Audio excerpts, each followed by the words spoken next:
Genéticamente sí existen algunas evidencias de cómo fue este poblamiento. En ese sentido sí se han encontrado curiosamente marcadores genéticos en la costa del Pacífico de Colombia y de Ecuador. Hubo una población especial que eran los denisovanos, que era población pues justamente caucasoide, blanca. Se ha visto efectivamente por datos históricos que hubo intercambio con otras poblaciones antes del descubrimiento de América y curiosamente también de San Agustín en Colombia, que hay una necrópolis impresionante que se asemeja mucho justo a lo que estamos hablando de estas poblaciones. Dicen, bueno, ¿y de dónde sale esta inspiración para hacer este tipo de sarcófagos, este tipo de necrópolis con estas características similares? Los olmecas también tienen unas cosas especiales y todo esto hace pensar que pudo haber un cruce limitado, pero que pudo haber un cruce con poblaciones que llegaban desde el norte de América hasta el sur de América, totalmente sur. Tenemos el mismo marcador genético del Y en los amerindios. Hay evidencias y crónicas históricas que dicen sí había población especial, no era la típica. Calvo y claro.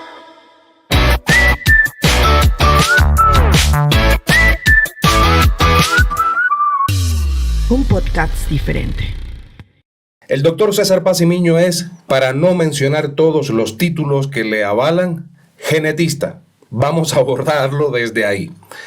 Para que le conozcan mejor, pueden dirigirse a cualquier buscador en internet y teclear cesarpazymino.com. cesarpazymino.com. Es su blog personal. Es una maravilla ese blog. Allí pueden encontrar información valiosísima que les va a apoyar en lo que aquí vamos a conversar hoy. Indígenas blancos con rasgos caucásicos, barbados, dioses blancos en la América precolombina. ¿Contacto precolombino con Europa o simple especulación? Para eso tenemos la ciencia en el cuerpo de César Paz y Miño, que tan gustoso me dijo que sí. Hablemos de este tema. César. Pero empiezo diciendo algo. Pero adelante, claro. A ver, yo acepté el tema porque, claro, me interesaba también yo aprender cosas y no soy un experto en historia. Tengo datos históricos a través de los estudios de genética de poblaciones que hago y eso es lo que me llamó la atención de esta temática. Habrá cosas que yo no las conozco y claramente diré eso yo no sé. Y lo que pueda solventar, eso solventaré. Maravilloso, genial. No se van a encontrar una posición, le conozco, posiciones intransigentes ni mucho menos. Simplemente desde la humildad humana, que es fundamental en estos tiempos de tanto ego elevado en el mundo. César, iniciamos. Se argumenta que existen crónicas de la conquista, del momento de la conquista en América, en la que los españoles narran sobre el encuentro de etnias, comunidades, en fin, con características diferentes. Estamos hablando de rasgos, llamémosle entre comillas, europeos, que no coincidían del todo con las características estándar de los indígenas en América. Pero también se habla de dioses blancos en las culturas indígenas como Viracocha y Bochica en Sudamérica y Quetzalcóatl en Mesoamérica. Conocemos que si una persona, llamémosle en este caso los indígenas de acá de Latinoamérica, dibujaban algo es porque tenían una referencia, o si hablaban de algo es porque tenían ya una referencia. Es un poco que intrigante el hecho de que hablen de dioses blancos, barbados, si no habían visto a alguien con esas características. Ahora bien, ¿qué tan confiables son estos testimonios, crónicas, en fin, desde una perspectiva científica, César? Bueno, digamos que los testimonios que se hayan dejado de diferente manera son un referente siempre en el tema histórico y en el tema poblacional, y sí hay que ponerles atención. ¿Por qué existen estas contradicciones en el tema de origen poblacional, sobre todo? Ahí yo creo que debemos considerar como preámbulo algunas cuestiones que podríamos decir que son ideológicas, ¿no? La primera cosa es la visión eurocentrista del origen de la población y del mundo, en realidad, desde el punto de vista poblacional, cultural, etcétera, ¿no? Entonces, la visión europea ha primado siempre en relación a su hegemonía, e incluso cuando existen estas crónicas, existe como un sesgo a favor de los europeos. ¿Sí? Nosotros sí tenemos esta influencia en un continente que estuvo aislado 40.000 años, ¿no? Como es toda América. Eso primero. Y luego, pese a que es contradictorio, la visión, digamos, española, no le gustaría que esta visión de toda Europa o del norte de Europa, donde había población blanca, sea real, porque así como que les quitaría su hegemonía en el descubrimiento de América. Entonces, a partir de eso, podemos construir, digamos, antropológicamente cómo fue la población, o cómo pensamos que fue la población de América, el poblamiento de América.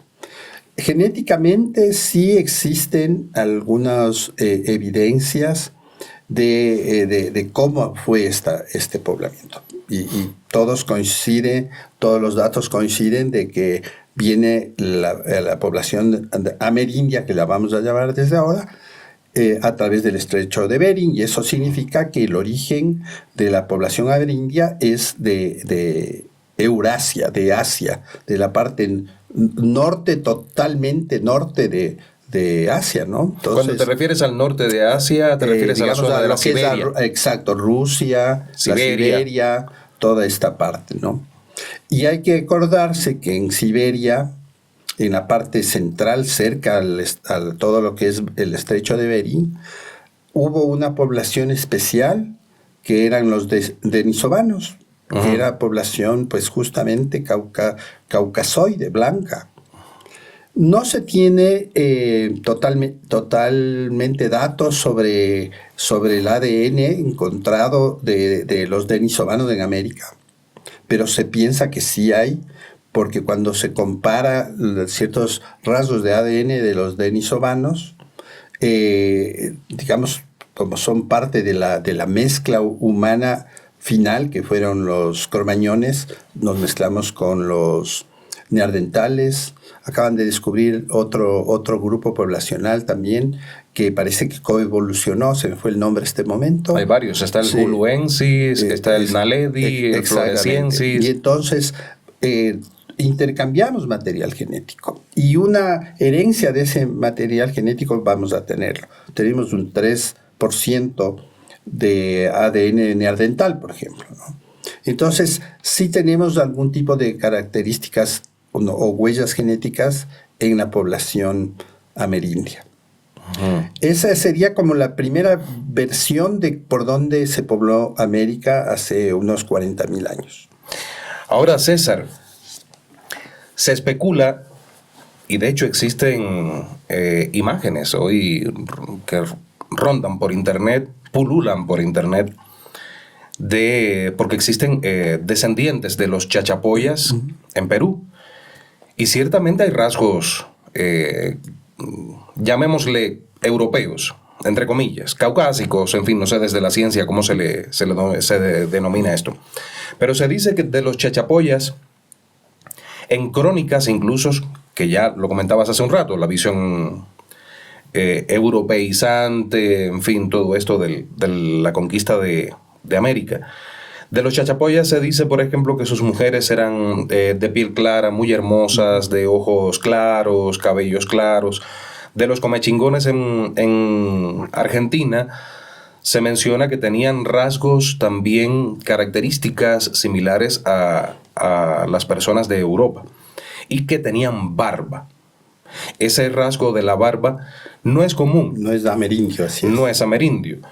En este caso, tenemos también en Argentina alguien que, llamémosle así, popularizó la teoría del origen americano.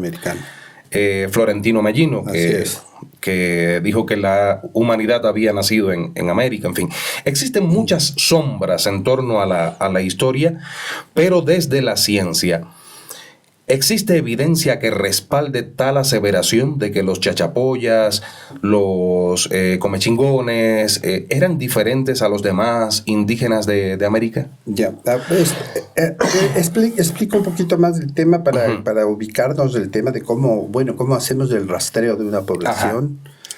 La única manera es comparando ADNs, el material genético. Tengo que comparar con alguien, entonces primero tengo que tener datos propios de la población amerindia para saber si es que efectivamente el trazado genético nuestro, el genoma nuestro de amerindio tiene las características tales.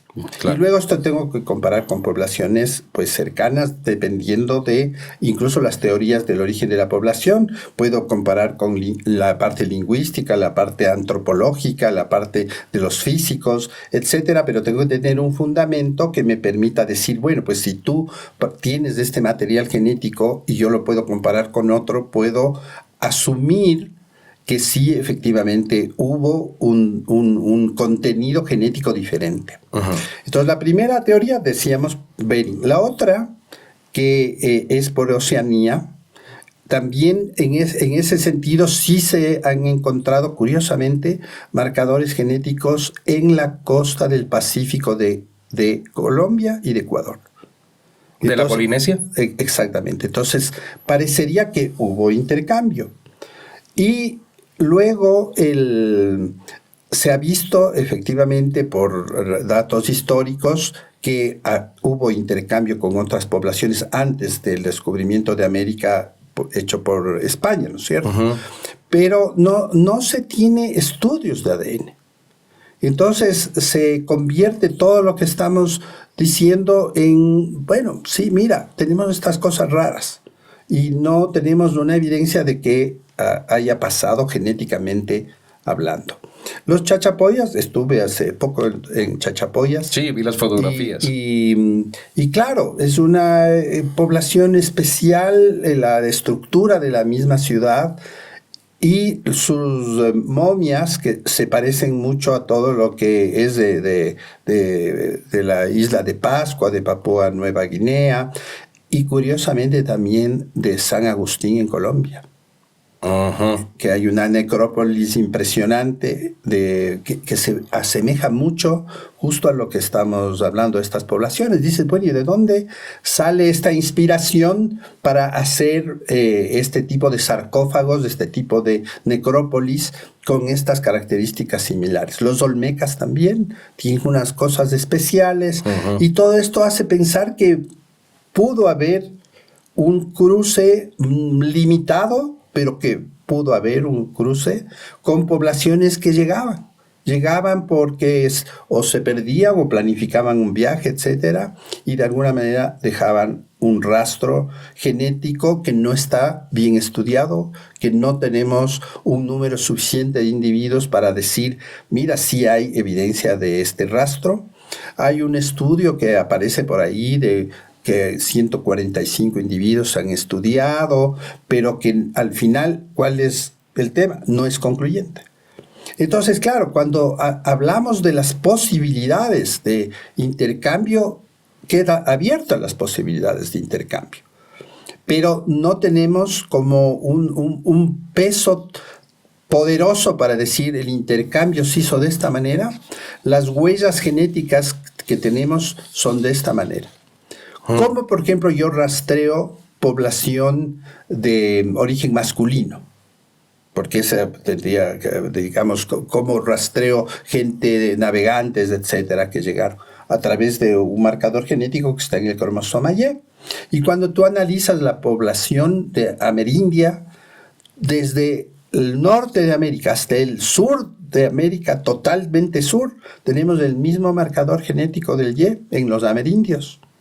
Y entonces dices, ve qué curioso, o sea, es una población homogénea genéticamente hablando. Si hablamos de mitocondrias que se heredan solo por vía materna, entonces dices también, tengo 3 grupos de genoma de mitocondria que son típicos de los amerindios. Y claro, cuando empiezas a analizar un poquito más atrás, con ya datos paleogenéticos, dices, ve, no aclaro ningún otro punto aparte de los 3 grupos de ADN mitocondrial, del grupo de Q, del cromosoma Y, de los masculinos, y me quedo ahí. Digo, es que no tengo con qué más comparar. Las mitocondrias sí se dan solo por vía materna, entonces hubo mujeres también que estuvieron aquí presentes, sino como intercambio ese material genético. Entonces todo esto, dices, hay una buena especulación sobre el tema, hay evidencias y crónicas históricas que dicen sí había población especial, no era la típica, y de los que hemos mencionado, ¿no? Y cuando dices, ¿y ADN? No hay. No hay estudios serios que digan, aquí este ADN significa que tenemos este tipo de población diferente al ADN amerindio, que pese a que es poco estudiado, tenemos suficiente información como para decir la característica genética de los amerindios es esta.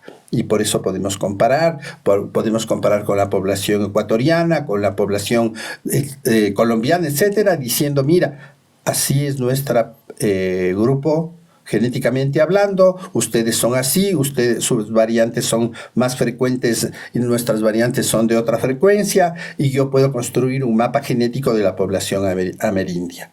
Hay buenos estudios en Norteamérica, en México, en Costa Rica, en Colombia, en Venezuela, en Perú, en Ecuador tenemos algunos estudios de población y podemos decir esta es la estructura genética. Pero cuando tú dices, y población diferente, dices, mira, sí hemos encontrado, por ejemplo, nosotros rastros de población árabe.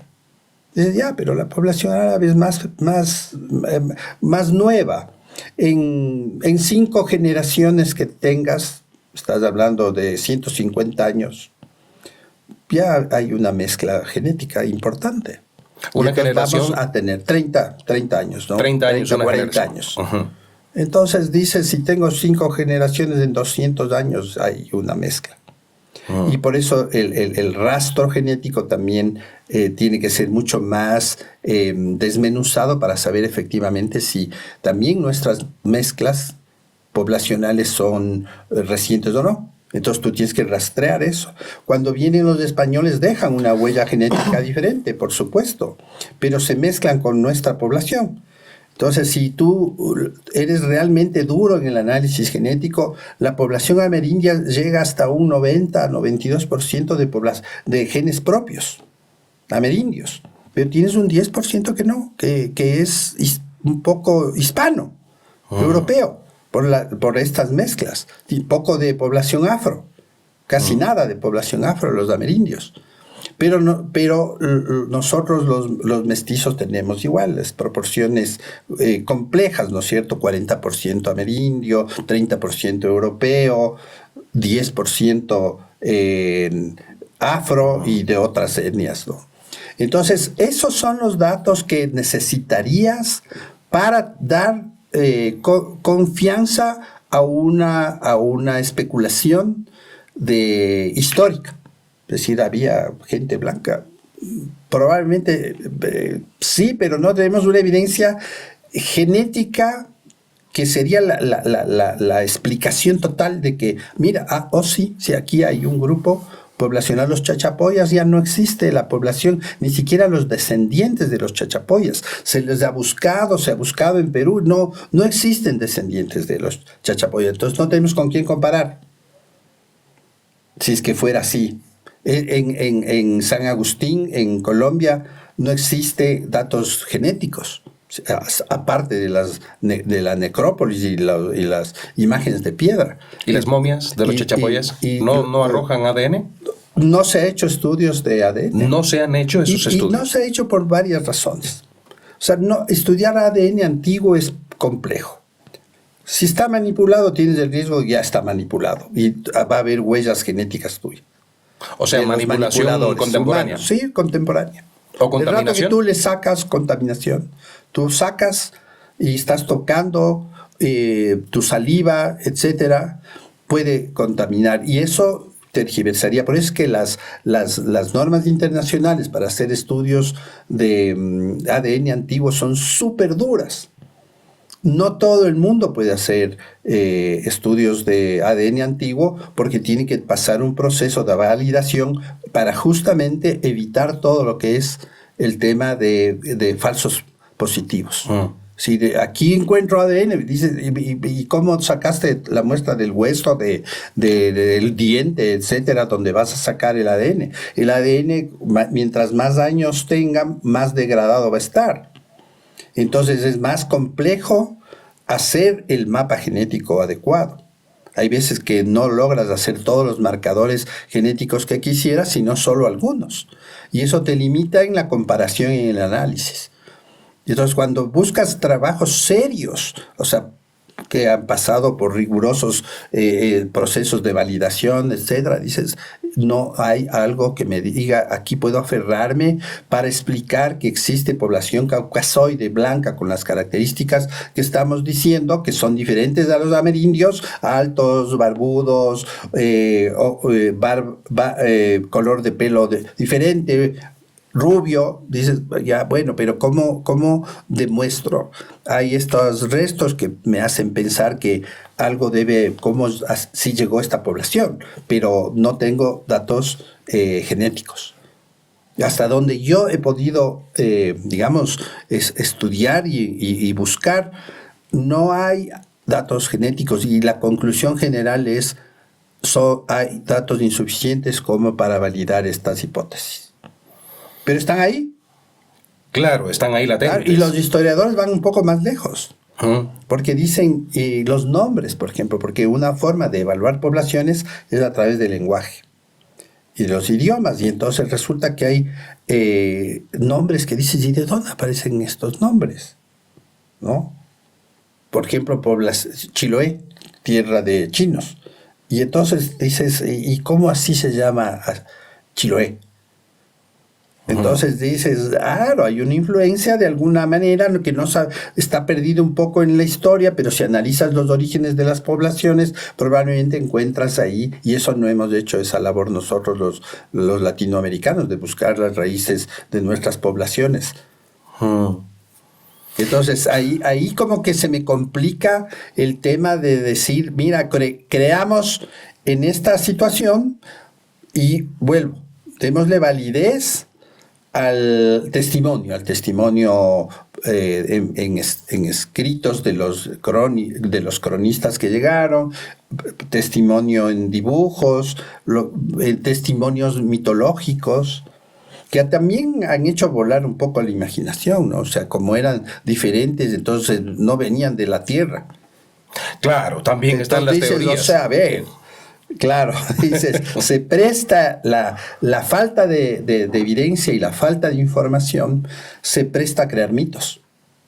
Ahora, ¿no crees que quizás desde la ciencia ha habido cierta despreocupación en torno a esto para acabar con los mitos y dar respuestas a toda esta serie de interrogantes que existen y especulaciones en América? Probablemente sí.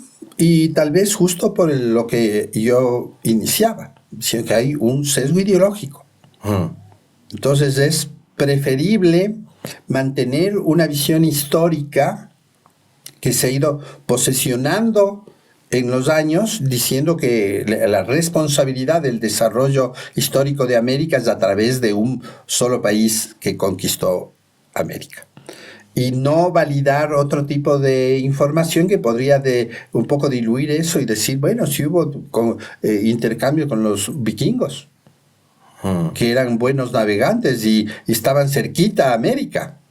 De hecho, se está diciendo ya en estos momentos, National Geographic sacó un artículo recientemente en el que dijo que en este año 2025 muy probablemente se tuviesen ya las certezas de que los vikingos avanzaron mucho más a través de la costa atlántica por América. Sí.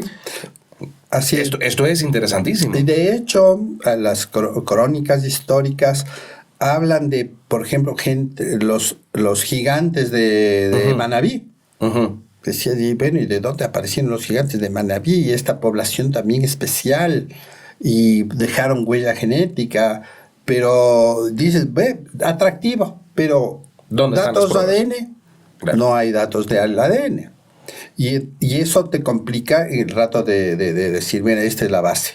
Sí, históricamente puedes decir, puedes delucubrar, pero la base de la demostración tiene que estar en alguna cosa material. Bueno, estudiemos el ADN. Y estudiando el ADN comparemos.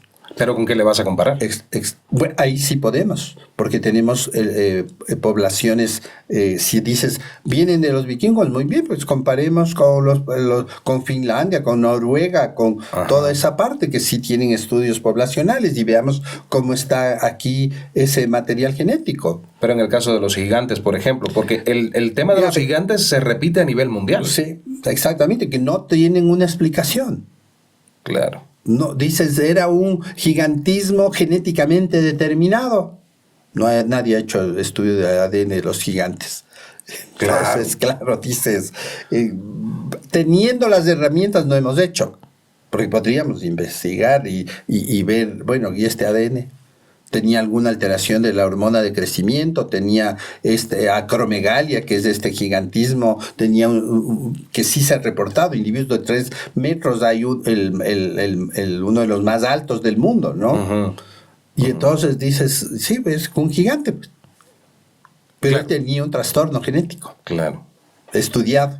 Entonces, no es que hubiese una raza de gigantes. Claro, no. O sea, al menos no se la conoce. Claro. Y entonces ese para mí es el tema esencial, ¿no? O sea, dices, ya muy bien, partamos de que las crónicas son válidas, ¿sí? Totalmente. Es como cuando haces una historia clínica. El testimonio del paciente es importantísimo. A través de eso tú vas preguntando y preguntando como médico, vas descubriendo otras cosas. Pero entonces, el testimonio es importante, claro, ahí está. Pero ¿cómo explico ese testimonio? Entonces esa es la parte que somos débiles de explicando. César, desde el punto de vista científico, se puede identificar, digamos, comienza a hacerse, ojalá se haga, si alguien está viendo este video y tiene autoridad para tomar decisiones o para financiar proyectos de este tipo, sería estupendo que se hiciera. Hacer un estudio a profundidad. Si alguien está viendo este video y tiene la posibilidad de financiar, de patrocinar una investigación profunda de este tipo, del tema del que estamos hablando, por favor comuníquense con nosotros, porque sería fabuloso derribar, si es que son mitos, o patentar el hecho de que fue real, porque se descubrió científicamente de que fue así, ¿no? Entonces, digamos, por ejemplo, que comienza a hacerse un estudio de este tipo. Eres genetista. Eres científico. Ahora, supongamos, encuentras a una persona que, o un amerindio, o descendiente de amerindios, o de las poblaciones llamadas nativas, que si vamos a ver no son nativas, porque vinieron desde Eurasia. ¿Hay posibilidades reales, científicas, de determinar en esa persona actual si un gen que aparece en él o algún rastro genético, no sé, como mencionabas hace un momentito, una huella genética, es tan antigua como para decir, sí, hubo contacto, ¿se puede hacer eso? Sí, Sí. totalmente. Claro, o sea, tú, no, aparte de estudiar el ADN, estudias variantes que puedes tú, a través justamente del estudio del ADN, medir por tiempo las variantes que se han ido presentando. O sea, tú ves una característica genética, dices, esta característica genética, ¿cada cuánto cambió? Y tú puedes hacer un rastreo temporal, se llama el reloj genético, ¿no? Justamente. Puedes hacer un reloj evolutivo de las características genéticas. Entonces tú puedes asignar épocas muy específicas, es decir, este marcador apareció aquí y ha evolucionado así. Las mitocondrias que hablábamos, ¿no?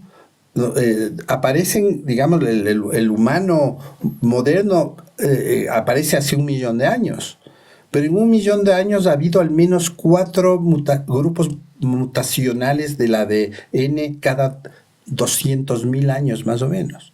Entonces uno puede rastrear. Es decir, mira, hace 800.000 fue esta mutación, hace 600.000 fue esta, hace 400.000 esta y esta es la que tenemos ahora. Entonces puedes hacer un reloj molecular y decir, sí, efectivamente esto está así. Entonces, claro, cada vez las herramientas que tenemos de análisis de ADN son cada vez más precisas, justo porque entendemos mejor el genoma, entendemos cómo ha ido variando y tú puedes asignar. Tanto asignas tiempos como características, decir, mira, esta población ya tenemos por eso es importante tener una base de información genética para poder comparar. Entonces dices, encontré esta variante ¿en dónde está?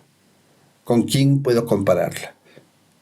Se hizo nosotros hicimos un estudio justo financiado por National Geographic sobre el camino del Inca, el Capac Ñan, con la teoría de que los chasquis, los que corrían y a información, dormían en alguna parte, pero no dormían solos. Entonces dejaron descendencia. Entonces la hipótesis era perseguir en el Capac Ñan marcadores genéticos que puedan decir si hubo efectivamente cruces. Y de hecho hay 2 variantes genéticas del cromosoma Y, solo de varones, que se presentan digamos, en el filo del Capac Ñan. Ah, qué curioso. Y tienes en Bolivia, tienes en Perú y tienes en Ecuador. Entonces, claro, sí puedes hacer esos estudios y puedes hacer estos rastreos. Entonces tenemos los elementos. El problema es que no tenemos los proyectos adecuados para hacerlo. Claro. Y es muy costoso hacer un estudio tan profundo digamos, Sí. en la zona andina. Lo que pasa es que tienes procesos complicados. O sea, el primero y el más difícil es que te den el permiso para hacerlo. ¿Por qué? Tú presentas el proyecto de investigación de marcadores genéticos de la población tal o en las poblaciones tal y oyen, marcadores genéticos, ADN, genes, no. Eso es privado, no puede ser. No podemos dar permisos para estudios de poblaciones. Tiene que hacer el consentimiento informado poblacional de las comunidades que vayan a estudiar, más el consentimiento informado personal. Como hay este prejuicio y miedo de que el estudiar el ADN está atentando contra tu privacidad, contra tu individualidad, es difícil que las mismas poblaciones acepten hacer los estudios. Y los estudios que se han hecho son más bien estudios restringidos, pequeños, y por tanto los datos también son pequeños. Entonces, para hacer una cuestión así, que yo siempre he dicho, tiene que ser como una política de Estado, saber nuestro genoma, para saber a qué nos enfrentamos, cómo vamos a aplicar la medicina de precisión en la actualidad, qué marcadores genéticos tenemos para que tal fármaco nos sirva o no nos sirva. Tenemos que tener como una política pública el hacer el estudio y quitar estos mitos de que nos van a quitar algo al hacer el estudio del ADN. Si tú tienes las medidas éticas y adecuadas de seguridad, si están anonimizados, si tienen la restricción de acceso y es solo para este estudio, Entonces, ¿por qué no hacerlo? El problema es que pasar los filtros de los comités de ética nacionales, del Ministerio de Salud, de los pueblos mismos indígenas, es complejo. Y esto ahuyenta la inversión y los estudios porque son costosos. Digamos que una sola prueba para hacer un buen rastreo estará costándote unos $800,000. Entonces dices, claro, voy a hacer 1,000 personas, ¿de dónde me saco ese dinero? Y ese es una de las limitaciones que se tiene para hacer los estudios poblacionales. Y en nuestros países tenemos este sesgo, no sé, de política pública, de que no puedes estudiar el ADN. Eso no. Entonces, nosotros nos han bloqueado proyectos así, ¿no? O sea, pues dicen, no te podemos autorizar proyectos poblacionales de genética. Bueno, pues qué pena por ustedes. Nos perdemos por esa información. Qué pena. Sí. Lamentable. Reitero, si existen personas viendo este video que tengan la capacidad de toma de decisiones al respecto para una investigación de este tipo en América Latina, por favor pónganse en contacto con nosotros, porque sería fabuloso que, por ejemplo, el doctor César Paz y Miño formase parte de un equipo así, o que liderara un equipo con estas características para acabar de una vez de tener claridad en tantas sombras que existen en nuestra historia. Sabemos que nuestro canal es muy visto en todos los países de Latinoamérica, en Estados Unidos, en Canadá, en Europa, en múltiples países. A todos ustedes les agradecemos muchísimo, pero lo reitero, si uno de ustedes tiene esa posibilidad, si uno de ustedes conoce a alguien, es familiar o amigo de alguien que tiene esa posibilidad, coméntenle sobre este, llamémosle así, tentativo proyecto para acabar de una vez de arrojar luz a tantos enigmas que existen en torno a y desmitificar, ¿no? Por ejemplo, en el Ecuador hay poblaciones especiales, ¿no? En Cotopaxi hay poblaciones de altura blancas. O sea, piel blanca, que dices, ¿y de dónde viene esta población tan específica de aquí? Y la población de Cariamanga, por ejemplo, que con el tema judío. Y dices, bueno, eso es mucho más reciente, pero ha dejado huellas. Entonces, a veces también los estudios de ADN desmitifican estas cuestiones, ¿no? Y por eso es que tenemos información ilimitada también, porque no hay estudios así a gran escala de rasgos genéticos de las poblaciones del Ecuador. Hay algunas que se han hecho, por supuesto, de los sáchilas, de los guaraní, pero siempre ha habido también cosas acompañadas feas, ¿no? Por ejemplo, la venta de ADN de los guaraní, que es ¿en serio? En internet se vendía muestras de ADN guaraní. Hasta que hubo para hacer los estudios justo que estamos hablando, pero con otra visión, la visión comercial. Es decir, podemos encontrar aquí algo que sirva para una enfermedad, resistencia, etcétera, que podamos nosotros patentar. Eso, claro, era antiético, ilegal, pero fueron sustraídas esas muestras violando todos los procesos y procedimientos. ¿Con consentimientos de los guaraní? No se sabe. No se sabe. No, parece que no. Y entonces dices, ¿cómo sacaron las muestras? ¿Quién sacó? Entonces, el CENESID hace unos años, unos 15 años tal vez, hizo un buen estudio y un reclamo internacional sobre la venta del ADN, ¿no? Y claro, eso también pone en alerta justo lo que decimos. No hay cómo estudiar, no hay cómo sacar el ADN porque mira lo que nos hicieron. Claro, ya hay un antecedente. Pero si es que tú tienes un súper potente laboratorio que pueda hacer esto aquí con política pública para beneficio público, dices, hagamos pues. Claro. Y eso nos va a aclarar datos históricos, mitos, todo esto que estamos hablando de lucubraciones históricas, ¿no?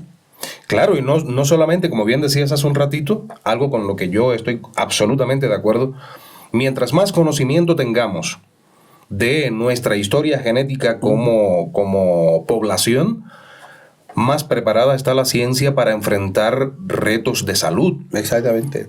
para enfocarnos hacia una vida más sana dentro de nuestras poblaciones. Y hablando de esto, César, bueno, ya hemos hablado en otras entrevistas sobre el tema, pero cada vez se hace más enigmático el asunto. El grupo de sangre O positivo o cero positivo, de las dos formas se le puede llamar, es predominante en América. Y los amerindios. Exacto, en los amerindios. De hecho, Ecuador, según estuve mirando recientemente en una página, en un sitio web científico de Estados Unidos, Ecuador tiene un 75%, siendo el país que mayor cantidad de proporción de sangre O positivo tiene en el mundo. Es algo increíble. Así es. Ecuador siendo un país pequeñito. Exacto. La sangre O positivo o cero positivo, reitero, de ambas formas se puede llamar. Está aceptado científicamente llamarle de cualquiera de las dos formas. La tenemos como el principal grupo de sangre del mundo, el más predominante en el mundo. Como proporción, así es. Como proporción. Creo que le sigue el A positivo, si mal no recuerdo, algo así. No ocurre así con el O negativo, que Claro, es mínimo. que es mínimo, así es. Claro. El AB es escasísimo y negativo peor. Claro. Sí. Entonces, que de hecho el RH negativo es todo un enigma en la actualidad, que de eso hablaremos más adelante. Ahora, este O positivo, tan recurrente en América, especialmente en la población amerindia. El término amerindio, reitero, tampoco es degradante hacia las poblaciones precolombinas o descendientes de las precolombinas, como no lo es el término indígena. Indígena no tiene nada que ver con India. Es población nativa. Los indígenas quiere decir población nativa, que eres nativo de un sitio. Así es. Y el término amerindio es también un término que se ha utilizado como para estandarizar. Y claro, y diferenciar de otras poblaciones también. No existe Porque ningún indígenas tipo. seríamos todos. Exacto. Claro, africanos son indígenas. Exacto. Son propios de.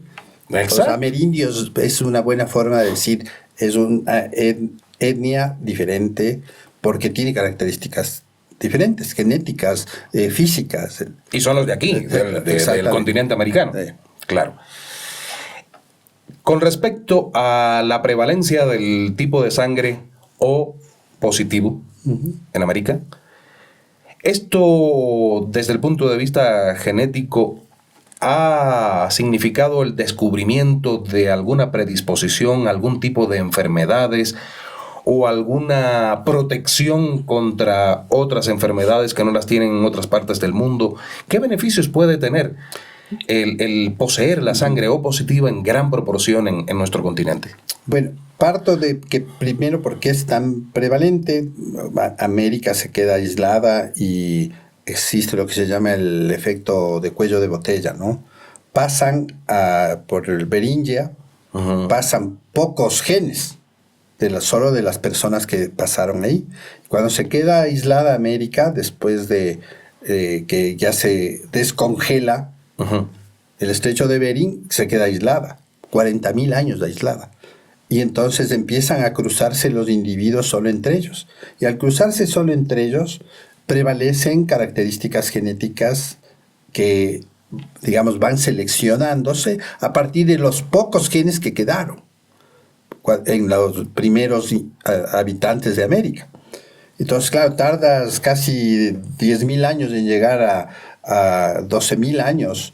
Lo más antiguo llegan a América del Sur.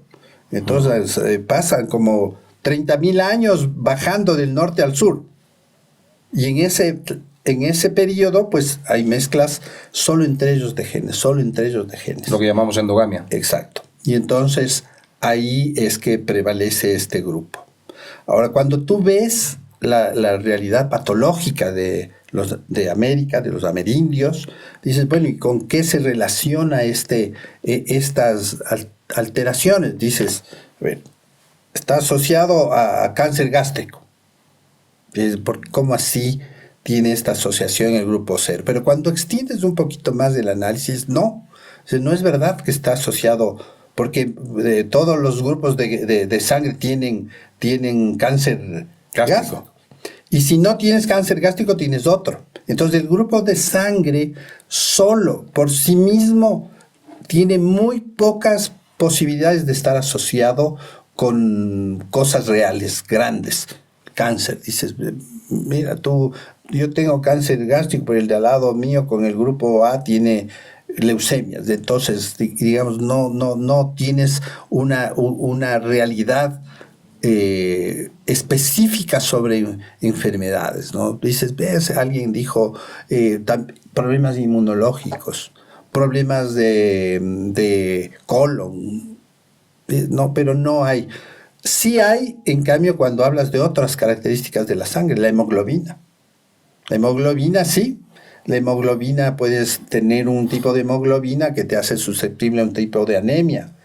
Y que ahí sí encuentras una relación, ¿no? La anemia del Mediterráneo, la anemia de células falciformes en población de descendencia afro. Pero en la población amerindia dices, mira, sí es frecuente, pero no encuentro en realidad una relación real. Porque cuando analizas poblaciones grandes del mundo con el grupo O, dices, sí, más o menos lo mismo, se comportan igual. Entonces no hay algo específico, yo al menos no lo conozco, que algo así, este grupo con esta enfermedad. Al revés, cuando estudias marcadores genéticos de las poblaciones, ahí sí encuentras. Por ejemplo, dices, este marcador genético sí tiene que ver con esta enfermedad. Adaptación a la altura. Los tibetanos tienen una característica genética típica de ellos, que la hemoglobina le hace que es mucho más ávida por el oxígeno. Nosotros los de los Andes no. Lo que hacemos para compensar la falta de oxígeno, poliglobulia. Creo que alguna vez ya hablamos. Entonces dice, sí, o sea, son adaptaciones que no hemos tenido el tiempo suficiente para evolucionar. Entonces con los grupos sanguíneos sí nos ha pasado un poco eso. Sí, mira, aquí se encontró que está asociado al cáncer gástrico, el O. Empieza a hacer estudios en el mundo y dice, no. La frecuencia parece que es la misma que los otros grupos. Entonces, el grupo sanguíneo es un buen marcador, pero no suficiente para explicar. Hay otros marcadores que sí explican estas asociaciones con enfermedades. Entonces, por eso es que tú dices en las historias genéticas, grupo sanguíneo, claro, lindo, pero el 0, el A, el AB, pero no te da otra característica, ¿no? Entonces, incluso ahí hay una cosa cómica, pues cómica entre comillas, de la gente que se creía muy noble por tener el grupo de sanguíneo B. ¿No? Claro, es que el B viene de la realeza, y claro, dices, haces el estudio de los cerdos y el B es el más frecuente. Entonces, claro, dices, no tiene nada que ver. Entonces, un poco es así el tema, ¿no? O sea, no podemos hacer, plantear hipótesis a través de cosas tan simples como el grupo sanguíneo, porque te encuentras con algo que no te esperabas. Claro. Entonces, hay otros marcadores genéticos que sí te dan posibilidades de estas asociaciones. César, estuve leyendo recientemente, de hecho, iba a hacer un reportaje sobre el tema, pero aprovecho que te tengo aquí para abordarlo. Hay un grupo de sangre muy raro que es el Bombay. Y estuve leyendo, no sé si me equivoco, de que el grupo de sangre Bombay puede estar presente en personas y no saberlo porque le sale como O, sangre O. Sin embargo, el grupo Bombay tiene sus requerimientos muy específicos. Para recibir una transfusión tiene que ser de una persona, o de su propia sangre, o de una persona que tenga ese grupo sanguíneo Bombay. Sí. Y, de hecho, he leído también, no sé si estaré equivocado, de que en América se han detectado personas, como en otros sitios del mundo, con ese grupo de sangre, o sea, ese tipo de sangre, que es, llamémosle un O falso. Sí, especial, digamos. Sí. ¿Cómo las personas pueden estar seguras de que tienen o no tienen ese... O sea, ya, digamos, yo soy... Es un ejemplo, no es el caso, pero yo soy O, soy del grupo de sangre O. Pero ahora, viendo el podcast 1000 historias sin corbata, veo que, caramba, podría ser Bombay. Claro, y no lo sé. Claro, claro, o sea, partes de lo frecuente, digamos, Ajá. primero. Podría yo ser Bombay. ¿Y cómo lo hago? ¿Cómo descubro? O sea, bueno, sí hay métodos digamos, de laboratorio para identificar estas variantes, que no solo tienes el Bombay, tienes los RH negativos falsos, Ajá. que es más o menos del mismo comportamiento. Y claro, te produce un problema el momento de una transfusión, por ejemplo, ¿no? Hay maneras de identificar en el laboratorio, sí. ¿Cómo puedes sospechar lo difícil si es que no te sometes a una cuestión de pruebas cruzadas para trasplantes o para transfusiones? ¿Y por qué rechazas una transfusión y empiezas a hacer una reacción? Pues tienes que parar y reevaluar. Porque hay antecedentes históricos, porque hay algún antecedente en la familia, tú puedes como decir, mira, aquí hay un problema específico y ahí estudiemos, de pronto hay una variación Bombay o este RH negativo especial que tienes que recalificarlo. De hecho, también en América tenemos el grupo sanguíneo Diego, que es muy raro. Que es rarísimo, claro. Sí. Entonces, todas estas variantes, porque hay como 36 variantes de genéticas de los grupos sanguíneos. La más importante es el grupo AB0 y el Rhesus, no el RH. Claro. Que son los que te hacen normalmente para una transfusión y esperas que todo esté bien. Hay lo que se llama rechazo de grupo, porque tú eres, por ejemplo, A con A, pero has sido en otro grupo, en el Kelly, en el DUF y en etcétera, eres otro y empiezas a hacer una reacción a la transfusión, empiezas a destruir las células y hacerte amarillo. Dices, ¿y qué pasó aquí? Si es el mismo grupo sanguíneo, pero hay un rechazo que no es tan grave como, por ejemplo, el RH, ¿no? El RH es tenaz, o cuando hay un falso transfusión A con B, por ejemplo, dices, ¿qué les pasa? Pero sí hay estos rechazos de grupo que no son tan importantes. Y entonces, claro que estás expuesto a un error médico, entre comillas, porque no evaluaste los grupos de estas variantes como el Bombay, el RH negativo raro, el Diego. Dices, hijo, no, o sea, lo frecuente es de esta evaluación, ¿no? Cuando tengo la reacción, ahí digo, mira, aquí ha habido este problema. Entonces, ese es más o menos un patrón de comportamiento siempre, ¿no? Tú partes de tu grupo, dices, eres 0, recibes 0. Haces una reacción, dices, algo pasó, hagamos un análisis más profundo y lo solucionas. Pero si no es que yo quiero hacerme el grupo Bombay. Ya puedes hacerte, pero no hay, digamos, como un comportamiento común, no es la técnica estándar para análisis. Pero sí se puede hacer. Sí, se puede. Cualquier persona con el grupo O, dice, o cero. Quiero saber si soy grupo Bombay, o sea, O medio falso. Y dice, sí, claro, lo hacemos. En un laboratorio. En un laboratorio que haga pruebas sanguíneas bien, ¿no? O sea, específicas, sí. Ya lo saben, amigos, aquellos que tengan la duda de si tienen la sangre Bombay. Yo no me acuerdo cuál es la frecuencia del Bombay, habría que revisar. Y porque es tan bajo que claro, no se te ocurre, a mí me va a tocar, me gané la lotería del Bombay. Más o menos es así. Claro. Claro, se llama Bombay porque fue descubierto en India, en la zona exactamente. De Bombay. Ahora, podemos revisarlo, oye, la frecuencia, porque es importante saber la frecuencia para ver qué pasa. O sea, ¿por qué no haces en todos los estudios de sangre, no haces el Bombay? Quizás porque la frecuencia es muy baja. Es muy bajísima, claro. Entonces no haces.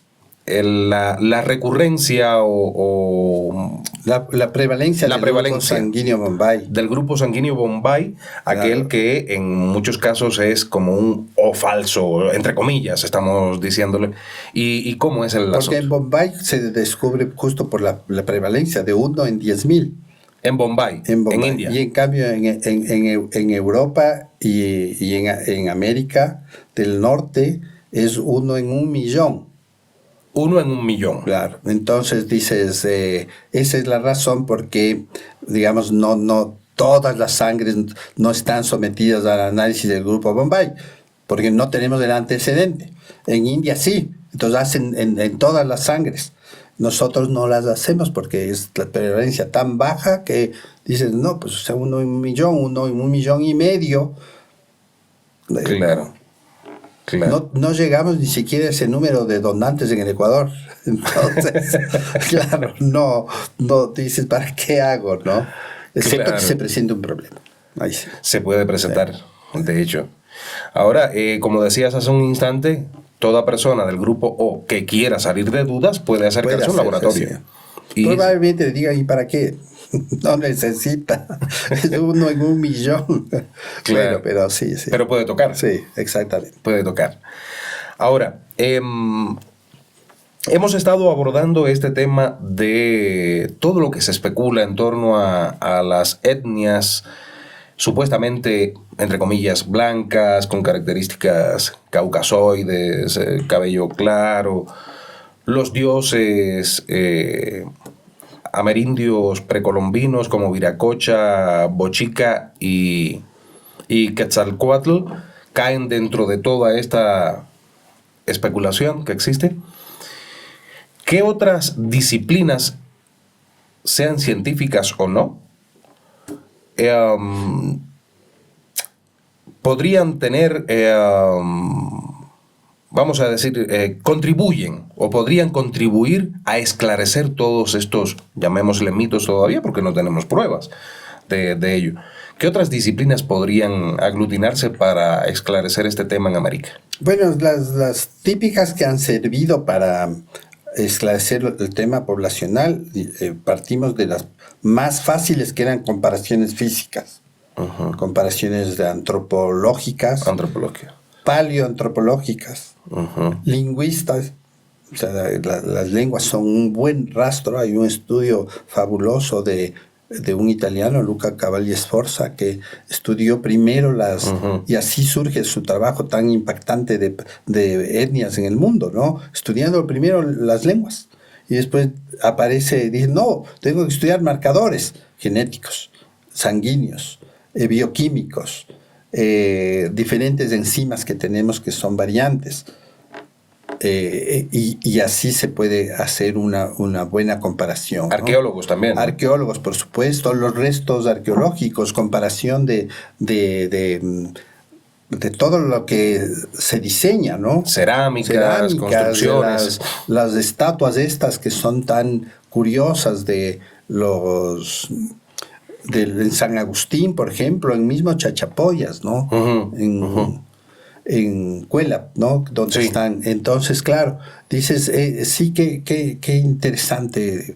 Y ahí puedes tú armar. Y, por supuesto, el tema genético. O sea, el tema genético va a ser clave para solventar cualquier teoría que querramos seguir manteniendo. El tema de población blanca es curioso cómo las poblaciones, cuando ven algo diferente, y pasaba lo mismo en Australia, los estudios de Malinowski y esos de hace décadas, que estudió en Australia, decían, por ejemplo, que las cosas raras siempre se las representa de una manera diferente en las poblaciones. Por ejemplo, nosotros estamos hablando de población de personas blancas, rubias, que eran como el dios, ¿no? Pero también las otras, las feas, estaban destinadas a otras cosas. Por ejemplo, algunas personas que nacían con malformaciones, está informado que eran los chamanes. Tú vas a ser el chamán. Entonces, siempre hemos hecho estas clasificaciones sobre cosas que nos llaman la atención. Y tal vez el mensaje genético de todas estas clasificaciones y de por qué tengo el 0, el A, por qué tengo este marcador, por qué no el otro, por qué la mitocondria, etcétera, son clasificaciones que las hacemos para entender la diversidad humana, pero la igualdad humana. O sea, nuestro ADN es el mismo, las características que están en el ADN nos proporcionan las mismas cualidades, inteligentes, guapos, feos, desarrollo no tiene que ver con los genes, sino con cualidades que están en el material genético que no nos hacen mejores ni peores. Si soy amerindio, si soy afro, si soy caucásico, si soy de Asia, no significa que eres mejor o peor. Tu ADN es el mismo ADN que comparto con todo el mundo. Tengo prevalencia de una huella genética, pero es el mismo ADN. Y esa huella genética no me da mejores características, solo es una huella. El tener una variante en el dedo de la huella dactilar no me hace mejor ni peor. Lo mismo pasa con las huellas genéticas. E incluso si tú descubrirías una característica genética de una población, es de esa población, pero en la otra también va a haber. Dices, aquí también hay en menos proporción, pero hay. No hay un cáncer asociado a una sola población del mundo. Hay un cáncer más prevalente en una población, pero no te hace diferente. Si eres tú el mismo individuo que puedes compararte con quien quiera del mundo porque tienes el mismo ADN. Yo siempre digo, existe una sola raza, la humana. Existen prevalencias de características que te hacen etnias diferentes. Incluso el término etnia en genética es un poco raro, porque dices, ¿qué etnia? Grupos poblacionales que acumulan variantes genéticas similares. Demasiado largo. Etnia. Pero claro, en realidad sería eso. Grupos poblacionales que acumulan variantes genéticas específicas. Eso es lo que estudiamos. Pero es el mismo ADN, las mismas personas. Claro. César, ¿el ADN se puede manipular? Sí. De hecho, se puede llamar, yo ahora no recuerdo la palabra, le voy a decir así, se puede parchar, se puede... CRISPR se llama la técnica. Ajá. Sí, que imagínate. Es edición genética. ¿Cómo iba yo a acordarme de esa palabra? Imagínate.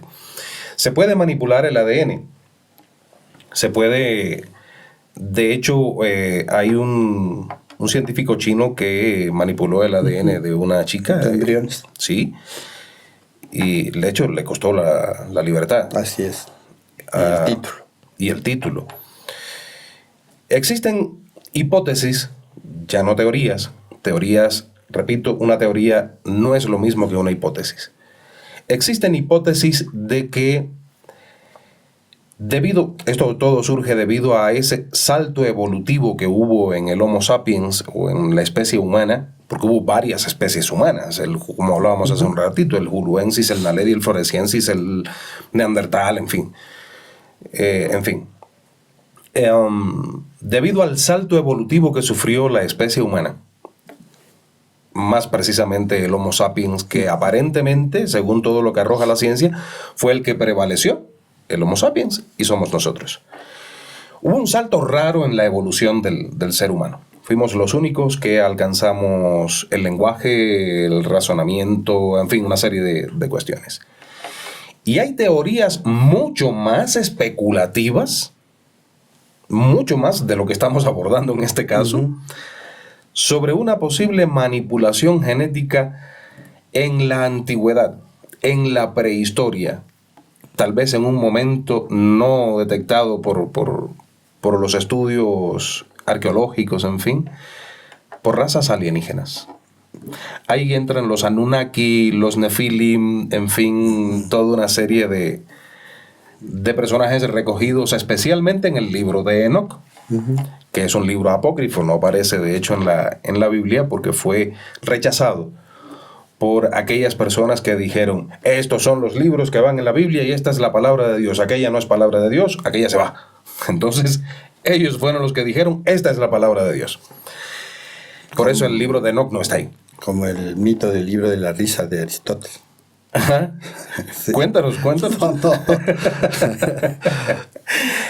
Bueno, Existe la posibilidad, estoy hablando con un científico sobre este tema, no estoy hablando con un apasionado del tema. Dejo ese dato, es fundamental, clave para la respuesta que nos pueda dar César en este momento.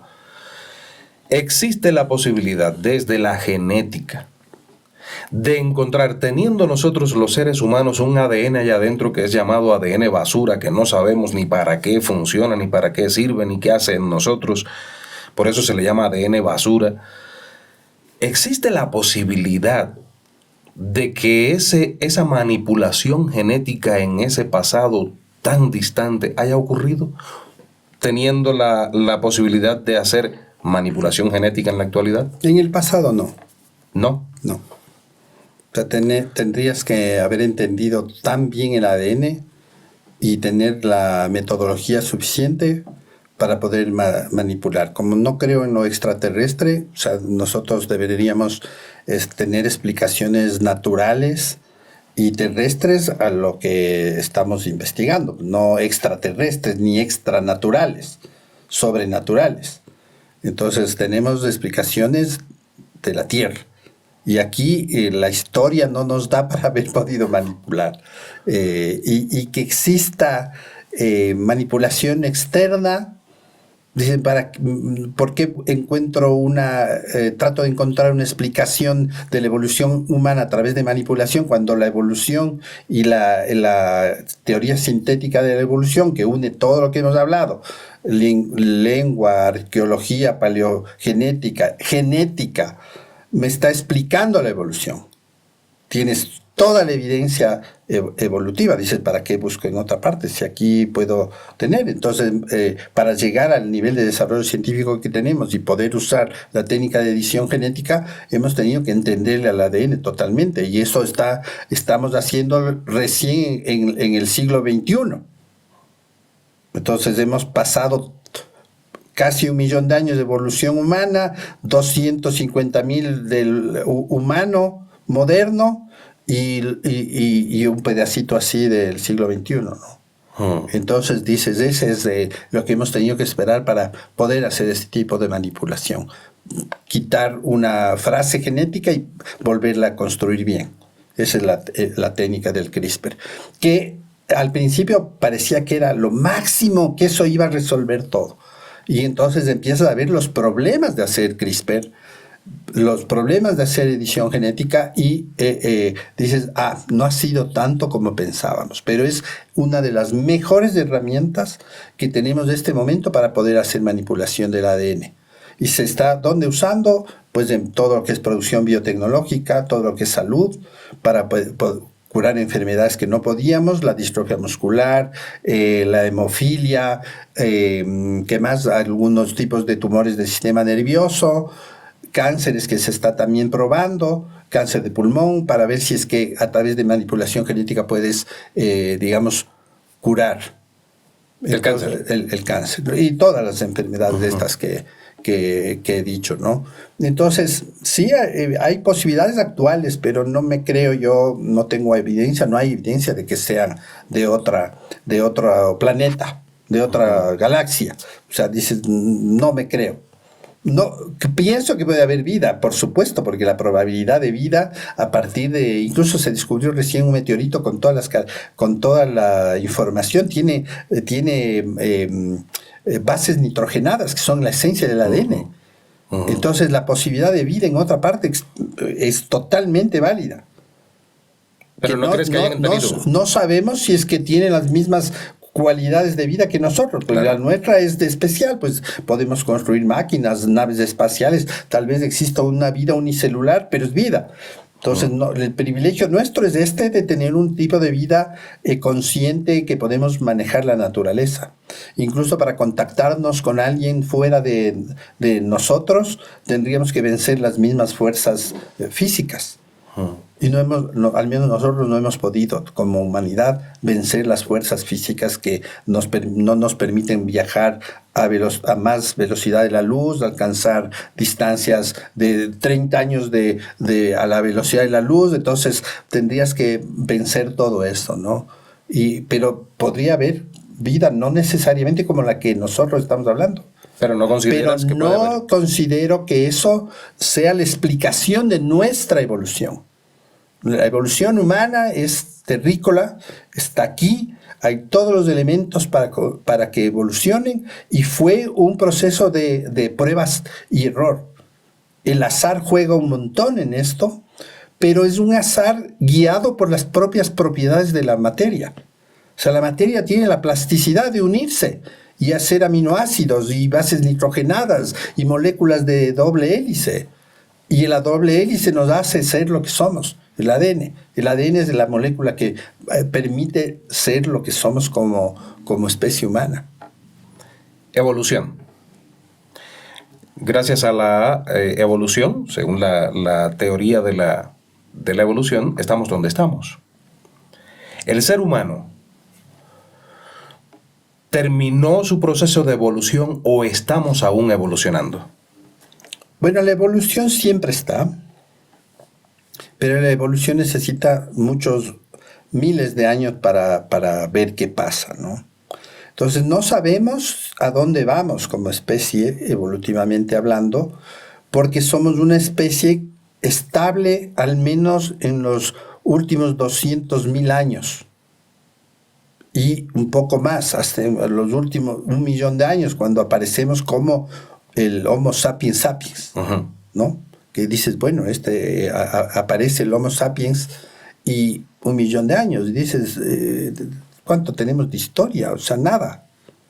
Claro. Y tenemos el registro de nuestra evolución, es mínimo. Entonces no podemos saber hacia dónde vamos.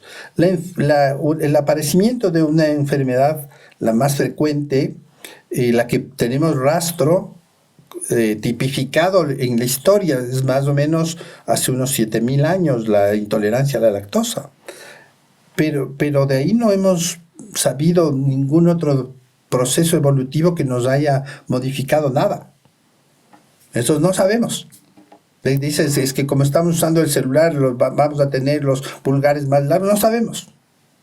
No sabemos. Claro, claro. Sí, hay muchos... A ver, son también cuestiones especulativas. En determinado momento incluso yo le consulté a una IA, a una inteligencia artificial, cómo sería, cómo ve al ser humano, o cómo sería el ser humano dentro de 1.000 años, dentro de 10.000 años. Le fui consultando, ¿no? Realmente no existe una variación según lo que me arrojaba la IA.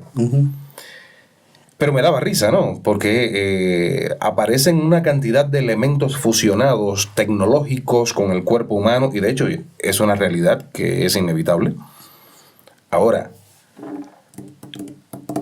toda esta fusión con la tecnología no provocaría un problema al ser humano, no le provocaría al ser humano una... A ver, ¿cómo lo enfoco? Éticamente es correcto que un ser humano, digamos, fallece y que le mantengan con vida gracias a la implantación de algún elemento tecnológico y que esa persona llegue a vivir, llamémosla así, eternamente, en fin. Bueno, primero pienso que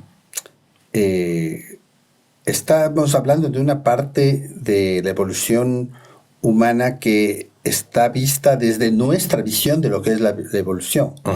O sea, si unimos el tema tecnológico, unimos los datos que tenemos, estamos pensando que va a ser así porque esos son los datos que hemos alimentado a quien analiza, pero no sabemos cómo va a ser la evolución. Entonces, primera cosa. Nosotros, de alguna manera, los humanos hemos hecho una evolución artificial también.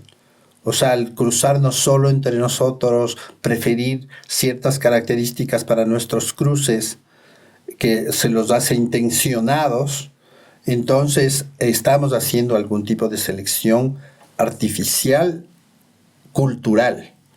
Y eso no sabemos en qué vamos a terminar.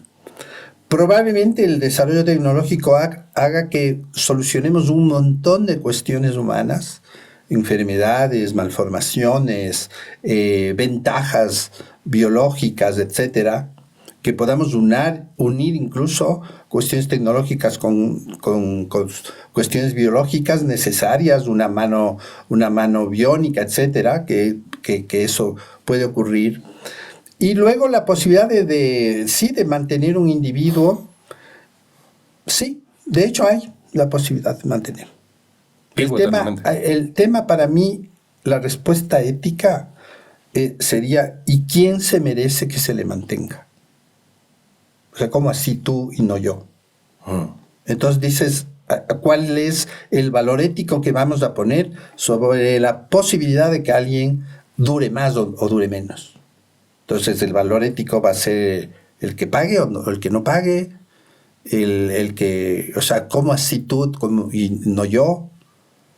Entonces creo que en ese sentido cumplimos periodos históricos, las personas tenemos nuestros tiempos, y la vida, la muerte sobre todo es una necesidad biológica para mantener y crear y rehacer intercambios genéticos que son propios de la evolución. No creo que podamos ir contra eso. La evolución está intrínseca en el ADN y en las especies, pero no sabemos dónde vamos a ir. Desde el punto de vista genético, ¿cómo se justifica que muramos? ¿Por qué morimos? ¿Por qué tenemos un periodo de vida útil y desaparecemos? Morimos. Bueno, estamos como el momento que aparece la vida mismo, los procesos metabólicos, los procesos de degradación de sustancias, el proceso de alimentación, el proceso de desgaste de energía, de creación de sustancias, hace que las propias células empiecen a desgastarse, y luego en el proceso evolutivo aparecen genes curiosamente de muerte. O sea, estamos genéticamente predestinados a morir. ¿Por qué? Porque biológicamente no podemos tener una especie estable sin intercambio de material genético, porque justamente el producto nuestro es producto de la variación genética a través del intercambio genético y del cruce genético. El cruce genético, lo que se llama el poder del híbrido, para decirlo así, más nos conviene como especie cruzarnos que no cruzarnos. La endogamia nos pone en riesgo. Si solo tendríamos los mismos genes, todos los humanos nos pondría en riesgo de desaparecer, por un lado. Y la muerte lo que hace es coadyuvar a esta variación genética. Entonces la muerte es una necesidad dentro de la genética y de la vida para renovar genes, renovar individuos y adaptarse también a las exigencias nuevas. El ambiente cambia, no somos individuos los humanos no hemos mantenido el ambiente igual, hemos cambiado drásticamente el ambiente, necesitamos renovar incluso genéticamente para poder adaptarnos. Las cucarachas se han adaptado 2 millones de años y ahí siguen. Y entonces nosotros necesitamos tener una renovación de material genético. Por eso es que la función de la muerte en la biología es la renovación. Hubo cruzamientos entre los denisovanos, neandertales, homo sapiens, montones de especies humanas, que muchas de ellas incluso coexistieron, si no hubiese habido cruzamiento. La genética es tan complicada que muchas personas incluso comentan en videos que he publicado sobre el tema. Pero ¿y por qué esto? Si esto... En fin, una serie de cuestiones y ya aterrizaremos inmediatamente. El chimpancé comparte el 98-99% del 98. Genoma. El 98% del genoma humano. O sea, comparte con nosotros características. Es similar. No igual. No igual. Ahí va la pregunta, porque un suscriptor me comentó en un video sobre estas características cuando estábamos hablando de las especies humanas que coexistieron en la prehistoria. Decía, y hablábamos también de la evolución, en fin. y decir, ¿por qué si compartimos el tanto por ciento con los chimpancés no podemos cruzarnos? ¿Podemos cruzarnos con los chimpancés? No. No es posible. ¿Por qué? Si tenemos un 98% de coincidencia. Ya, tenemos el 98% de genes coincidentes. Pero cuando analizan el genoma de uno y el otro, hay un montón de variaciones en la disposición, en la posición, en las relaciones genéticas. Por ejemplo, solo para dar un dato, hay 6.000 porciones del genoma humano diferentes en el arreglo de los genes de los chimpancés. Nosotros tenemos 46 cromosomas, los chimpancés tienen 48. Es el mismo ADN, parecidísimo, porque tú y yo compartimos el 98%. Entonces, igualito con el chimpancé. Capaz que somos más parientes que el chimpancé, con el chimpancé, pero el tema es que esos 48 versus 46 no solo es eso, es cómo está reestructurado. Entonces, no es solo el tener el mismo ADN, súper parecido, 98%, sino cómo está dispuesto, cómo están las interacciones genéticas, cómo unos genes han tenido prevalencia mejor o peor en los chimpancés o en los humanos, cómo nos han hecho a nosotros por selección natural adquirir destrezas que los chimpancés nunca adquirieron y se quedaron como especie diferente, con el ADN mismo ADN, diferente disposición. Entonces eso es súper común, digamos, en todas las especies, porque el ADN es maleable. El ADN evolutivo es un ADN que prueba error y dice, esto me funciona, lo mantengo, esto no me funciona, lo elimino. Y en el proceso evolutivo pues hubo una especie, la de los homínidos, porque también están dentro de estos los monos, que dio cambios tan acelerados e interesantes que llega a tener a destacarse por todas las cualidades que tienen los humanos actuales: inteligencia, conciencia del yo, manipulación de la naturaleza, creación de instrumentos y cada vez más sofisticados, abstracción matemática, cálculos, etcétera, explicaciones, conocimiento del universo, todo lo que las otras especies no pueden. La autoconciencia, sobre todo, ¿no? El hecho de saber lo que soy, que es cualitativamente diferente a la conciencia animal. No es que no exista, pero es cualitativamente diferente. O sea, nosotros, al menos nadie ha demostrado que una ballena, un pulpo, un perro tenga el mismo nivel de autoconciencia con las cualidades humanas, pues cualidades perrunas de ballena, pero no humana.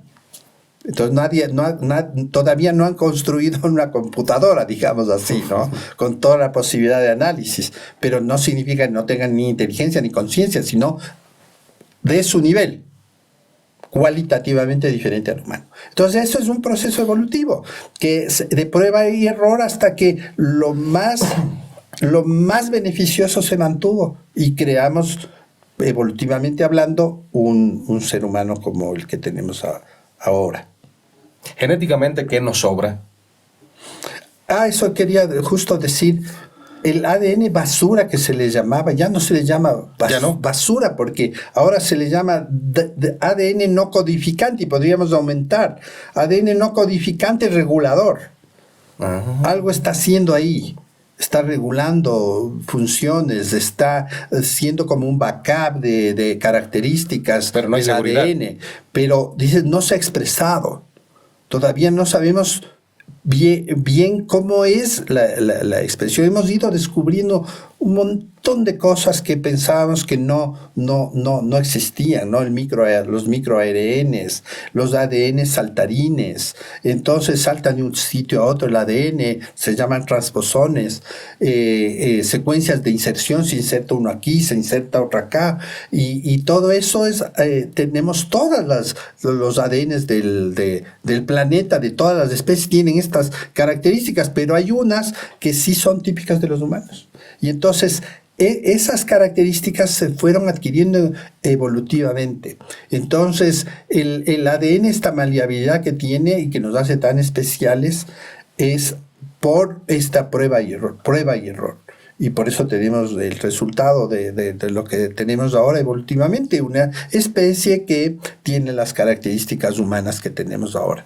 ¿Nos sobra entonces algo? No creo que nos sobre nada.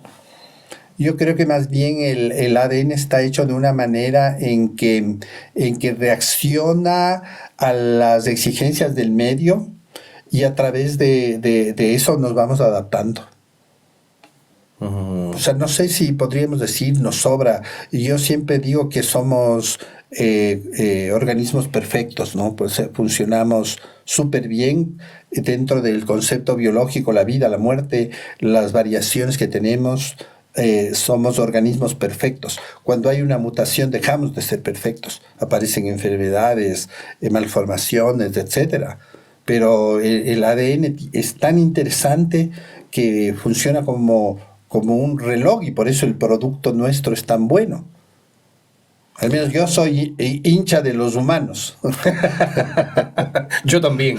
Bueno, nos apartamos un poco del tema central de esta entrevista, de este podcast, porque realmente tenía que aprovechar que estabas aquí para invadirte con una serie de preguntas, y eso que me queda más del 90% de las preguntas que quiero hacerte. Pero esas serán en otro momento cuando tú tengas más tiempo. El tema central era la especulación, los mitos, la inseguridad de que pueda haber ocurrido o no la existencia de etnias, comunidades, grupos, en fin, de habitantes precolombinos con características caucásicas, rubios, de ojos azules, con barba, en fin, una característica características que no coinciden con las características estándar de los indígenas en América. Ahora, ya quedó claro de que no existen evidencias de que sea de esta manera, y la ciencia trabaja a partir de pruebas concretas, evidencias y una serie de cuestiones. No se trata simplemente de decir sí, porque lo digo yo. Simplemente es de otra manera. Ahora, César, supongamos que a los amigos, por favor, recuerden que un like y una suscripción al canal nos ayudaría muchísimo para continuar trabajando y llevándoles contenido como este que les haga reflexionar, cuestionar, que les haga pensar. Para terminar, supongamos que es posible realizar un estudio a profundidad sobre estos temas de los que tanto se habla, especialmente en redes sociales. Supongamos que existe esta posibilidad y que se comprueba de que sí hubo, estamos hablando hipotéticamente, que sí hubo un contacto precolombino, incluso mucho antes que Cristóbal Colón. Ya sabemos que los vikingos están, pero bueno, hablemos de mucho más allá. ¿Qué implicaciones podría tener esto desde el punto de vista histórico, científico, genético en este caso, para justamente la historia de el poblamiento de América? ¿Qué implicaciones podría tener esto? Yo pienso que la respuesta debería ser más simple, ¿no? O sea, decir nada. Qué bueno que sepamos.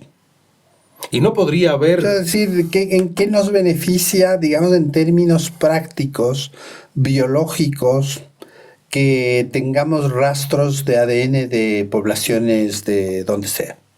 O sea, ¿cuál es el beneficio histórico de saber eso? Ve que bien. Hemos estado errados en la visión histórica de cómo fue. Y estos datos nos han aclarado que esa visión histórica, como todos los procesos, podemos revisarlos. Y si la genética te hace que revises procesos históricos, qué bien, qué bueno. Porque hemos estado con una visión sesgada de la historia y los datos genéticos o antropológicos, los que sean, que nos aclaren, qué bueno. porque nos van a dar una visión real de cómo se expandieron los humanos.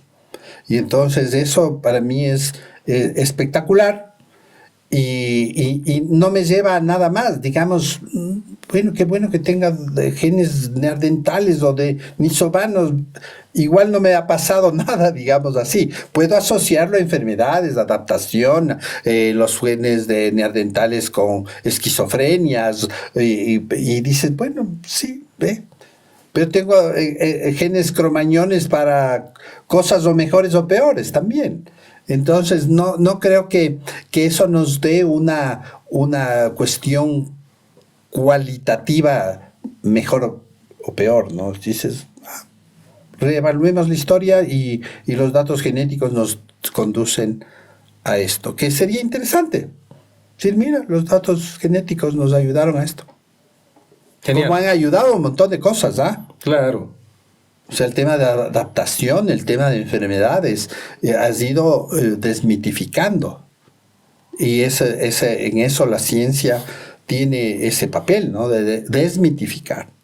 O sea, y ahí puedo retomar algo que dije antes. ¿Por qué queremos encontrar explicaciones sobrenaturales a cuestiones naturales?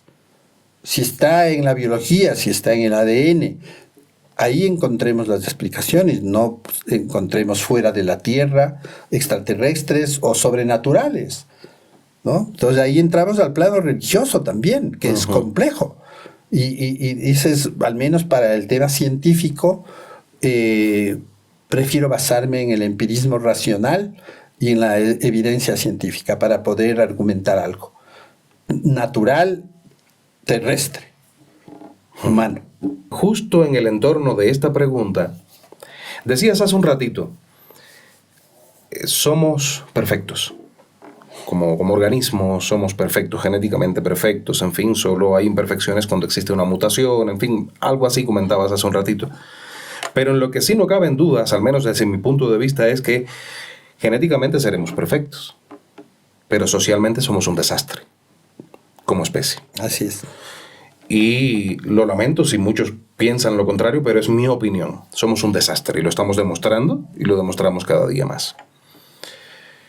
No podría suceder, a ver, uno de los desastres mayores del ser humano es el egoísmo. Es un problema ya cultural, psicológico, social, no sé qué, desde qué, bueno, sí lo sé, pero bueno, desde qué disciplina se podría estudiar todo esto, pero el hecho de descubrir, por ejemplo, X, para no mencionar nombres, X región europea, tuvo una influencia.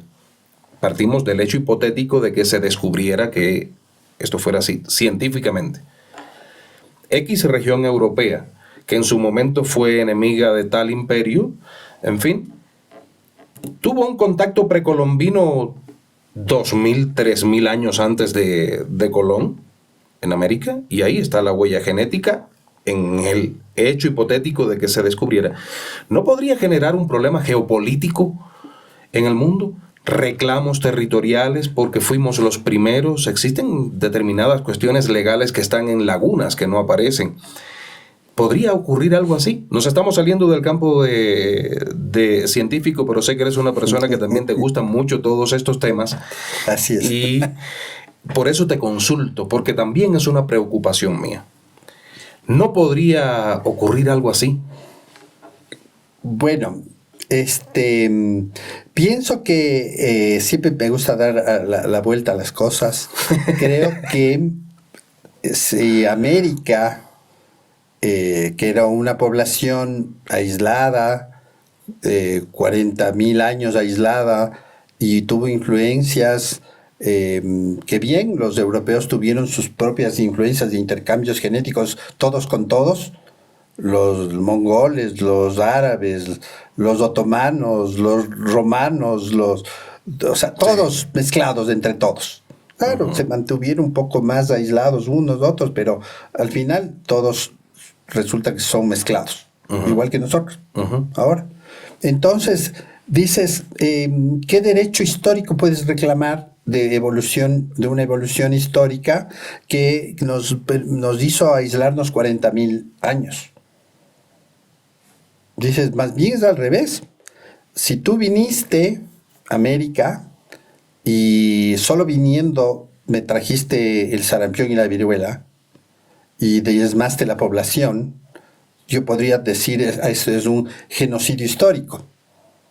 Y no solo eso, sino que me llevaste todo lo que tenía aquí, pues, y la riqueza. Y pues de hecho hay el reclamo de la deuda histórica. O sea, la deuda histórica debería hacernos países superpotentes y nos devolverían algo, pues es al revés.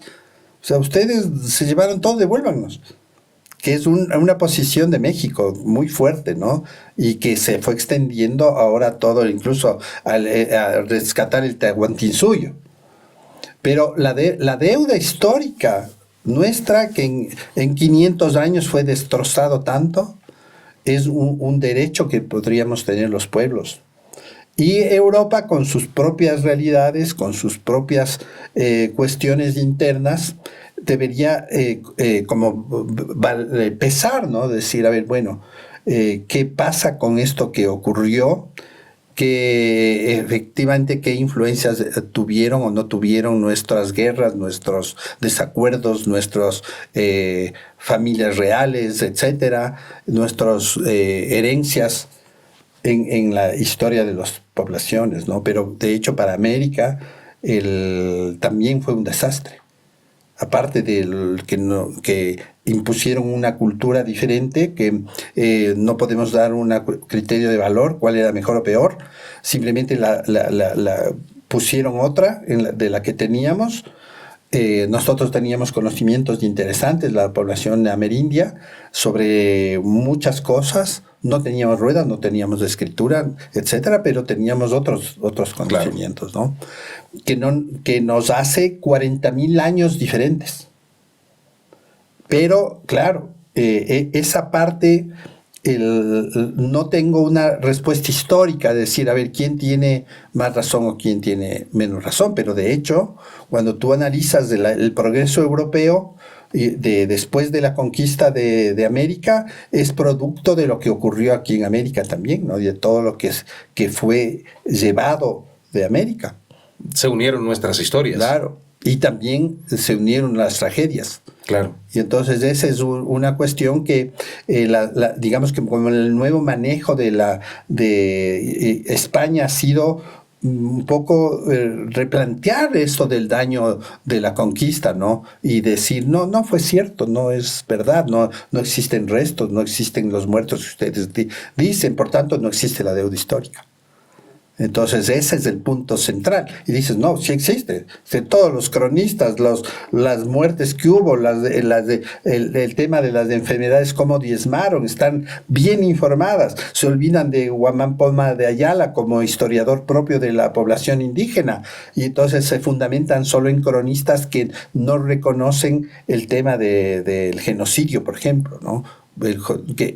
Voluntario o involuntario, pero genocidio. Traer una enfermedad nueva en una población que inmunológicamente no estaba preparada, dices que tenaz, tremendo.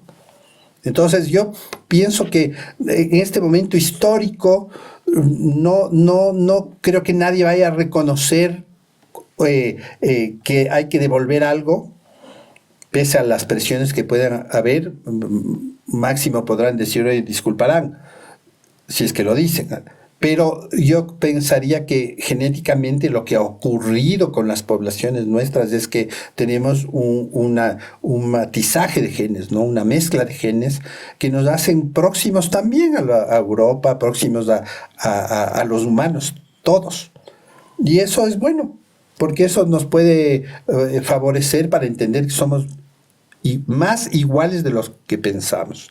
Y claro, como especie, yo a veces cuando converso de las tragedias humanas, digo que somos una especie fracasada biológicamente, evolutivamente hablando, porque hemos destrozado todo. Lo que tocamos, destrozamos. hemos destrozado la tierra, los hábitats, a los otros humanos, hemos desplazado, hemos exterminado, seguimos exterminando. Y pensamos que eso es valioso porque incluso las teorías más horribles neodarwinianas dicen que eso está en los genes. Entonces es mentira, no está en los genes. El poder, la violencia estructural no está en los genes. No hay una población más violenta, menos violenta, sino históricamente, por necesidades históricas, no por necesidades biológicas. Porque por el contexto. Por eso, exacto.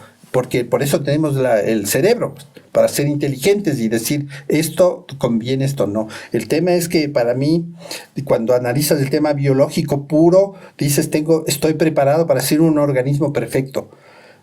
Incluso porque el tema de desarrollo evolutivo social fue necesario para poder evolucionar. Lo social, la cooperación. Nos hemos olvidado de la cooperación en función de que aparece una cosa que para mí es la desgracia de la humanidad, es el mercado. El rasgo que tú puedes vender o comprar. El trueque habría sido una mejor opción histórica. Eso hizo que se primen comportamientos que biológicamente no estaban determinados. No es que soy avaro por genes, soy rico por genes. O sea, soy... en el contexto histórico desarrollo situaciones de poder o no poder, de opulencia o no, pero no tiene nada que ver con los genes.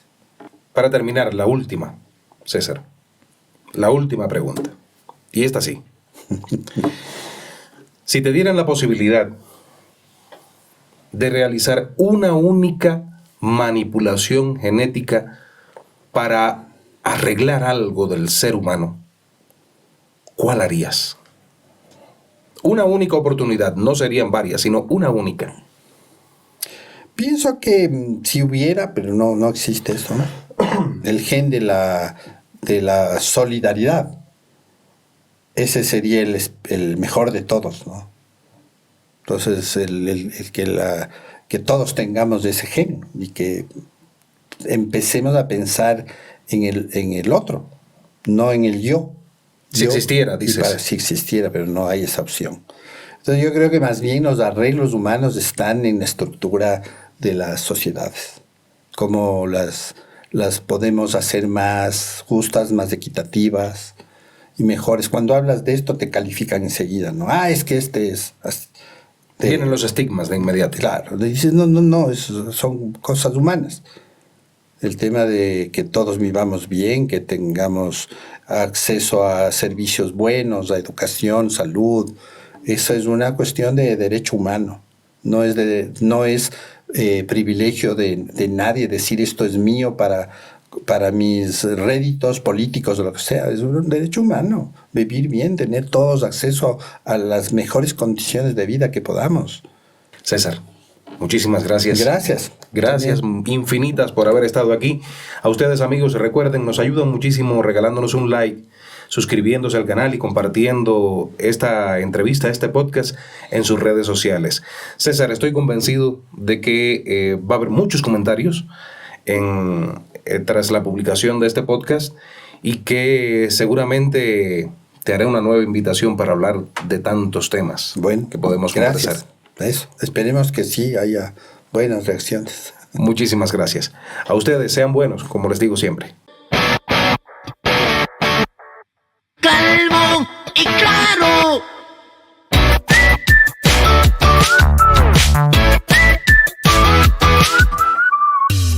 Un podcast diferente.